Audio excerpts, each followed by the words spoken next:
নমস্কার বন্ধুরা, অঙ্কিতা রান্নাঘরে তোমাদের সকলকে স্বাগত জানাই। আজকে তোমাদের সাথে শেয়ার করব চালদার আচার। পুরো ভিডিওটা দেখতে থাকো।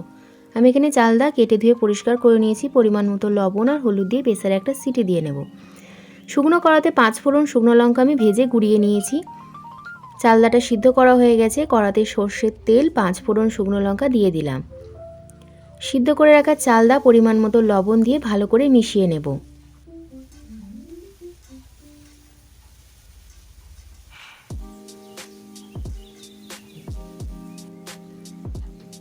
চিনি দিয়ে দিলাম। আমি এখানে 250 থেকে 300 গ্রাম মতো চিনি দিয়েছি।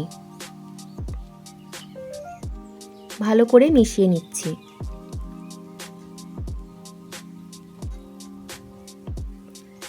চিনিটা খুব সুন্দরভাবে প্রায় অনেকটাই গলে এসছে, আর একটু ভালো করে জাল দিলেই পুরোটা গলে যাবে।